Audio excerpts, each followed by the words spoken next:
ಎಲ್ಲರಿಗೂ ನಮಸ್ಕಾರ. Mechanical motor vehicle ನ ಈ ಮಾಡ್ಯೂಲ್ಗೆ ಸ್ವಾಗತ. ಇಂದಿನ ವಿಡಿಯೋದಲ್ಲಿ ಸ್ಟೀರಿಂಗ್ ವೀಲ್ ಮತ್ತು ಗೇರ್ ಬಾಕ್ಸ್ ತೆಗೆಯುವುದನ್ನು ಕಲಿಯೋಣ. ಈ ವಿಡಿಯೋದ ಅಂತ್ಯದ ವೇಳೆಗೆ ನೀವು ಸ್ಟೀರಿಂಗ್ ವೀಲ್ ತೆಗೆಯುವುದನ್ನು ಮತ್ತು ವಾಹನದಿಂದ ಗೇರ್ ಬಾಕ್ಸ್ ತೆಗೆಯುವುದನ್ನು ಕಲಿಯುವಿರಿ. ಈ ಅಭ್ಯಾಸವನ್ನು ಮಾಡಲು ನಮಗೆ ಬೇಕಾಗುವ ಸಾಧನಗಳು, ಉಪಕರಣಗಳು ಮತ್ತು ವಸ್ತುಗಳನ್ನು ಸಂಗ್ರಹಿಸೋಣ.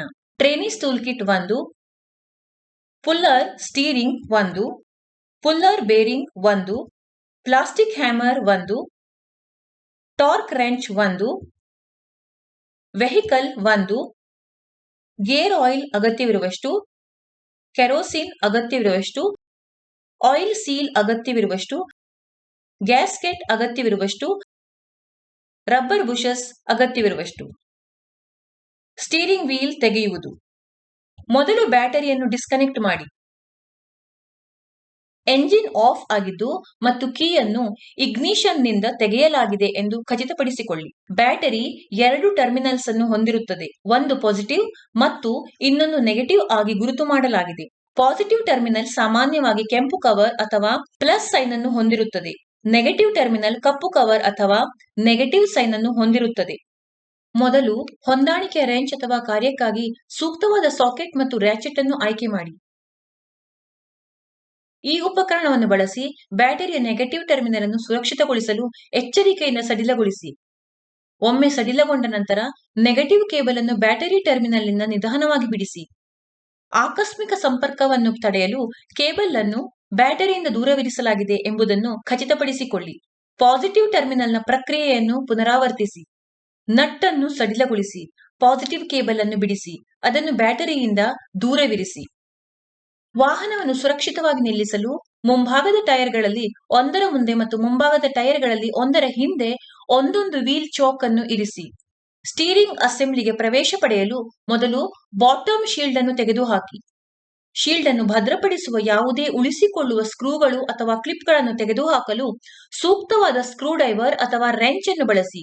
ಈ ಫಾಸ್ಟ್ನರ್ಸ್ ಗಳು ಸಾಮಾನ್ಯವಾಗಿ ಶೀಲ್ಡ್ ಪರಿಧಿಯ ಸುತ್ತ ಇರುತ್ತವೆ.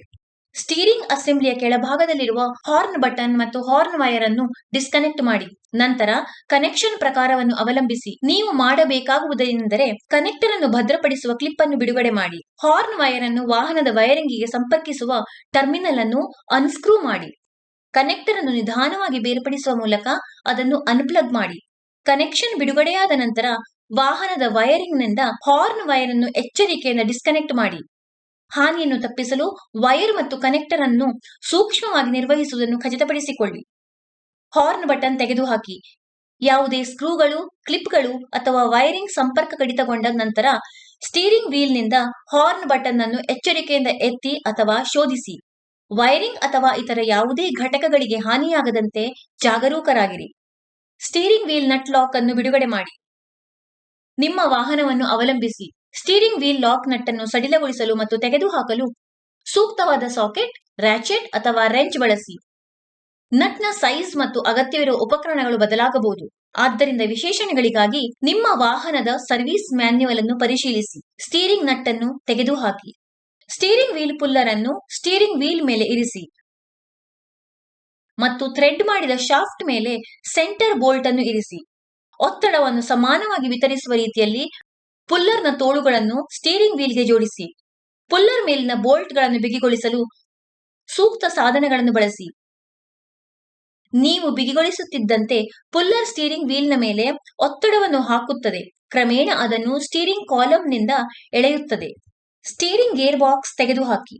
ಮೊದಲನೆಯದಾಗಿ ಇನ್ಸ್ಟ್ರುಮೆಂಟ್ ಪ್ಯಾನೆಲ್ ಬ್ರಾಕೆಟ್ ಅನ್ನು ತೆಗೆದುಹಾಕಿ. ವಾಹನದ ಬಾಡಿಗೆ ಇನ್ಸ್ಟ್ರುಮೆಂಟ್ ಪ್ಯಾನೆಲ್ ಅನ್ನು ಭದ್ರಪಡಿಸುವ ಫಾಸ್ಟ್ನರ್ ಗಳನ್ನು ಪತ್ತೆ ಹಚ್ಚಿ ಮತ್ತು ತೆಗೆದುಹಾಕಿ. ಈ ಫಾಸ್ಟ್ನರ್ ಗಳು ಸಾಮಾನ್ಯವಾಗಿ ಇನ್ಸ್ಟ್ರುಮೆಂಟ್ ಪ್ಯಾನೆಲ್ ನ ಮೇಲ್ಭಾಗ ಮತ್ತು ಬದಿಗಳಲ್ಲಿ ಇರುವ ಸ್ಕ್ರೂಗಳು ಅಥವಾ ಬೋಲ್ಟ್ ಗಳಾಗಿವೆ. ಎಕ್ಸಾಸ್ಟ್ ಪೈಪ್ ಅನ್ನು ಮ್ಯಾನಿಫೋಲ್ಡ್ ನಿಂದ ತೆಗೆದುಹಾಕಿ. ಸಾಮಾನ್ಯವಾಗಿ ಎಂಜಿನ್ ನ ಮುಂಭಾಗದಲ್ಲಿರುವ ಎಕ್ಸಾಸ್ಟ್ ಮ್ಯಾನಿಫೋಲ್ಡ್ ಗೆ ಕನೆಕ್ಟ್ ಆಗುವ ಎಕ್ಸಾಸ್ಟ್ ಪೈಪ್ ಅನ್ನು ಗುರುತಿಸಿ. ಎಕ್ಸಾಸ್ಟ್ ಪೈಪ್ ಅನ್ನು ಎಕ್ಸಾಸ್ಟ್ ಮ್ಯಾನಿಫೋಲ್ಡ್ ಗೆ ಭದ್ರಪಡಿಸುವ ಬೋಲ್ಟ್ಗಳು ಅಥವಾ ನಟ್ಗಳನ್ನು ಸಡಿಲಗೊಳಿಸಲು ಮತ್ತು ತೆಗೆದುಹಾಕಲು ಸಾಕೆಟ್ ಸೆಟ್ ಅಥವಾ ರೆಂಚ್ ಬಳಸಿ. ಅನೇಕ ಸಂಪರ್ಕಗಳು ಇರಬಹುದು, ಆದ್ದರಿಂದ ಪ್ರತಿಯೊಂದಕ್ಕೂ ಈ ಪ್ರಕ್ರಿಯೆಯನ್ನು ಪುನರಾವರ್ತಿಸಿ.